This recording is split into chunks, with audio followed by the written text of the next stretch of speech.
Hi friends, நல்லா இருக்கீங்களா? Captain GB வெஞ்சருக்கு மீண்டும் உங்களை வரவேற்கிறேன். இன்னைக்கு நம்ம பார்க்க போகிற வீடியோ, வீட்டில் நம்ம சின்ன சின்ன தோட்டங்கள் வச்சுருப்போம், கீரைகள் ஏதாவது செடிகள் வச்சுருப்போம். அதுக்கு வந்து தண்ணி விடுறதுக்கு இந்த மாதிரி ஹோஸ் பைப் வாங்கி போட்டு ஏதாவது ஒரு லைனில் வந்து நம்ம கொடுத்துருப்போம். அப்போது நம்ம டேப்பை திறந்ததோட தண்ணி வந்து நமக்கு இப்படி தான் ஊற்றும். என்ன ஆகுனா தண்ணியும் வேஸ்ட் ஆகும். ஒரே இடத்துல அது தண்ணி ஓடுறதுனால அந்த இடத்துல குழி பறிச்சிடும், வேரெல்லாம் கூட கிடாகும். அதுக்கு நம்ம ஒரு சிம்பிள் மெத்தட் மூலமாக ஈஸியாக உங்கள் வீட்டில் உள்ள பொருளையே இந்த மாதிரி ஒரு இது பயன்படுத்தி அழகாக வந்து தண்ணி நீங்கள் வச்சுக்க செடிகளுக்கு இந்த மாதிரி தண்ணி அடிக்கலாம். அது எப்படி பண்ணுறது அப்படின்னு தான் நம்ம பார்க்க போகிறோம். சரி வாங்க பார்ப்போம். இந்த மாதிரி ஒரு காலி பாட்டில் வீட்டில் இருக்கல, காலி பாட்டில் எதாக இருந்தாலும் பரவாயில்ல, சின்ன இருந்தாலும் சரி பெருசாக இருந்தாலும் சரி, நமக்கு தேவை வந்து அந்த காலி பாட்டிலோடைய மூடியும் அந்த வாயும் தான் தேவைப்படும். அப்போது அந்த நீங்கள் யூஸ் பண்ணுற பைப்பு, அந்த பாட்டிலை வந்து நம்ம வந்து என்ன பண்ணோம் அப்படின்னா அந்த ஆசைப்பரம்பு வச்சு இதோட கட் பண்ணி எடுத்துக்கோங்க. இல்லாட்டி உங்களுக்கு கத்தி நல்லா கூர்மையான கத்தி இருந்தால் கூட கட் பண்ணலாம். கட் பண்ணும்போது பார்த்து கட் பண்ணுங்கள், கையில் எதுவும் கட் பண்ணிடக்கூடாது. இந்த மாதிரி அந்த வாயோட சேர்த்தாப்பில் நம்ம கட் பண்ணி எடுத்துக்கிறணும். ஏற்கனவே அதுக்கு நமக்கு ரெண்டுமே தேவை, மூடியும் தேவை, அதில் உள்ள அந்த த்ரெட்டும் தேவை நமக்கு. இப்போ இதில் எதுவும் சிலிம்பிள் இருந்தால் கையில் குத்தி, அதனால் நீங்கள் கட் பண்ணி எடுத்துடுங்க. எடுத்துகிட்டு மூடியை ஓப்பன் பண்ணிட்டு மூடியில் வந்து சின்ன சின்ன ஹால் போடணும். பாருங்கள், 2-3 ஹால் தெரியல.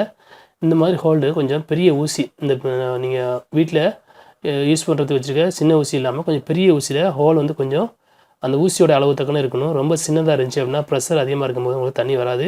ரொம்ப பெரிய ஓட்டையாக இருந்தாலும் ப்ரெஷர் லோவாக போய் ஸ்பீடு கிடைக்காது. அதனால் வந்து ஓட்டை வந்து நல்லா போட்டுங்க. போட்டதுக்கப்புறம் இந்த பைப்பையும் அந்த மூடி வாயம் இருக்குதில் அதில் சேர்க்கணும். சேர்க்கறதுக்கு வந்து அந்த இந்த க்ளூ நீங்கள் யூஸ் பண்ணலாம். இது வந்து பிவிசி பைப் ஓட்டுறது. அப்படி இல்லைன்னா அந்த கன் க்ளூ இருக்குல்ல, அது கூட நீங்கள் வச்சு யூஸ் பண்ணிக்கலாம்.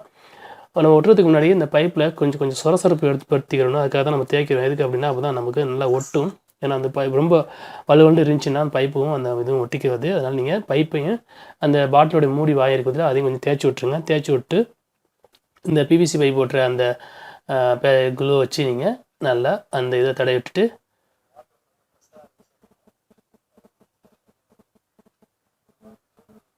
அதுக்கப்புறம் இந்த மூடி உள்ளிருப்ப கைதுகளில் வாய்க்குள்ளேயும் நீங்கள் ஏற்கனவே சொன்ன மாதிரி வாயிலையும் கொஞ்சம் நான் தேய்ச்சி விட்டுங்க. அப்போ தான் வந்து பைப்பும் அதுவும் பிடிக்கும். ஏன்னா உங்கள் ப்ரெஷர் ரொம்ப இருந்துச்சு அப்படின்னா எடுத்துகிட்டு வந்துடும். அதனால் வந்து நீங்கள் நல்ல விதமாக ஒட்டுறது நீண்ட நாள் நீங்கள் யூஸ் பண்ணிக்கலாம். இப்போ அது உள்ளே வச்சு எடுத்துகிட்டு கரெக்டாக உள்ளே வச்சு அமுக்கிடுங்க. அமுக்கினதுக்கப்புறம் அது மீதி இருக்க அந்த கம் இருக்குல்ல, அதையும் தூக்கி இதில் ஊற்றி விட்டிங்க அப்படின்னா சின்ன சின்ன கேப் இருந்தால் கூட நல்லா பிடிச்சிக்கிறோம், தண்ணி லீக்கேஜ் ஆகாது. இது ரெடி ஆகிடுச்சு. ரெடி ஆனதுக்கப்புறம் இந்த மூடி இருக்கிறதுல மூடிக்கு மேற்பகுதி அந்த த்ரெட்லேயும் நீங்கள் கொஞ்சம் அந்த இதை வச்சு தேய்ச்சி விட்டு மூடியை நீங்கள் டைட் பண்ணிட்டீங்கன்னா மூடியையும் கெல்ட்டாக வராது, கொஞ்சம் நல்லாவே பிடிச்சிக்கிறோம். இதை வந்து நல்லா காய வச்சுருங்க. 1 மணி நேரம் 1/2 மணி நேரம் காய வச்சதுக்கப்புறம் யூஸ் பண்ணுங்கள். உடனே யூஸ் பண்ணிங்க அப்படின்னா எடுத்துகிட்டு வந்துடும். பாருங்கள், நம்ம நல்லா ஓட்டை போட்டாச்சு, நல்லா காய வச்சுருவோம். காய வச்சதுக்கப்புறம் நம்ம பைப்பில் போய் மாட்டி யூஸ் பண்ணி தண்ணி நீங்கள் ஓப்பன் பண்ணிங்க அப்படின்னா இந்த மாதிரி உங்களுடைய செடிக்கு அழகாக ஒரு ஷவர் பாதி நீங்கள் வந்து யூஸ் பண்ணிக்கலாம். செடியோடைய மேல் பகுதியும் சரி, செடியோடைய எல்லா பகுதியும் நம்ம வந்து இந்த மாதிரி மெத்தடில் யூஸ் பண்ணலாம். பிடிச்சிருந்துச்சி அப்படின்னா உங்கள் நண்பருக்கு ஷேர் பண்ணுங்கள், வீடியோஸை லைக் பண்ணுங்கள். இது வரைக்கும் நம்ம சேனலை சப்ஸ்கிரைப் பண்ணலைன்னா சப்ஸ்கிரைப் பண்ணிக்கோங்க. மீண்டும் ஒரு நல்ல தகவலோடு சந்திப்போம்.